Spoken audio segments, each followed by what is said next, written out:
Alright, first, do not charge your phone with just any USB port. For example, a lot of people connect their smartphone cable with the laptop and start charging their phone.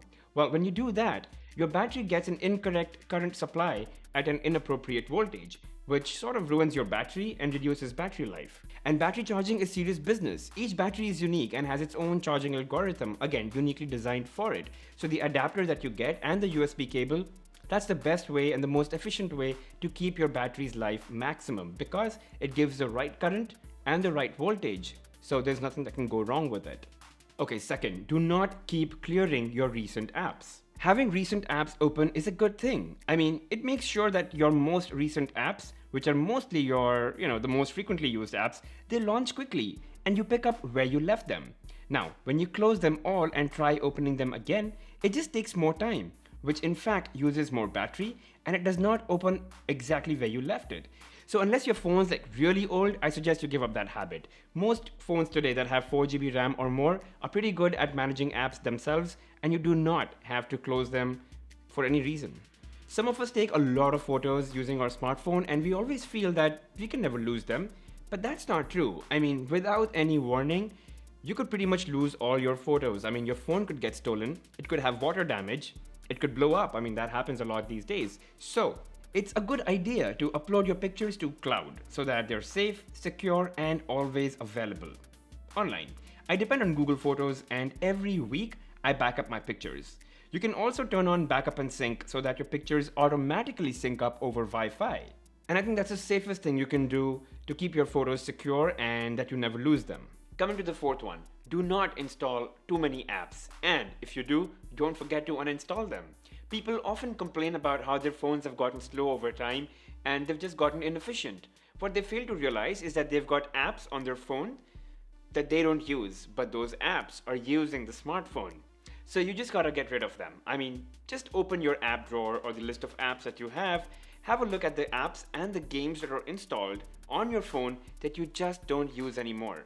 Hit uninstall, and I guarantee that you would see a huge improvement in battery life and overall performance and experience of using your phone. Okay, the fifth one, do not leave your phone's screen on for too long unnecessarily. I mean, if you're not using it, always lock it.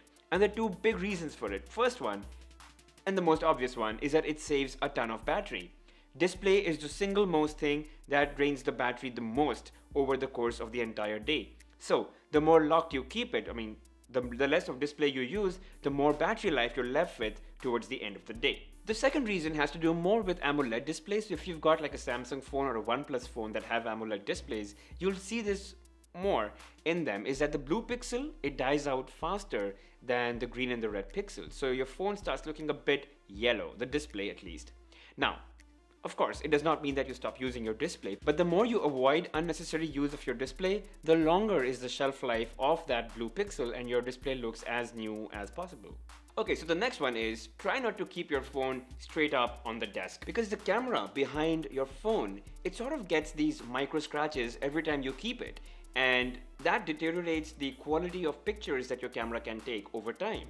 So obviously when you get your shiny new phone, there are no micro scratches, so the pictures are really good. But over a period of time, you'd see some sort of aberration or the quality is not as good.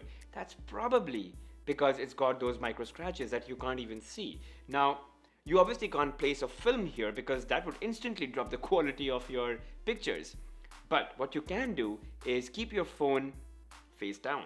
Now, the layer that you have on top is probably a protective film that you've placed for your smartphone, which does get micro scratches too if you closely look at what I'm showing you here.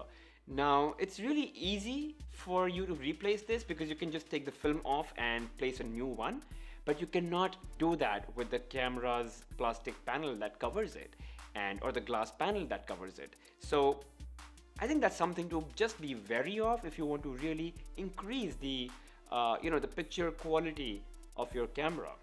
And the last one is do not use button-based navigation anymore. With most new phones shipping with Android Pie and even some that have Oreo, they have the new gesture-based navigation. Now, while it might not be turned on by default, but it is the best and the fastest way to use navigation keys and at the same time have the most display real estate on your smartphone. Gesture-based navigation clears your phone of the on-screen navigation keys, and instead of tapping on specific zones, you just have to swipe, which is a lot easier and faster. But you can only know this after you've used it for like a day or two, so you must try it out. And in case you don't have this feature on your smartphone, I've done a video that explains how to get navigation-based gestures on any Android smartphone. So there's a card on the top right corner, just click on that, have a look at that video, and it sort of works for pretty much any Android phone, so go for it.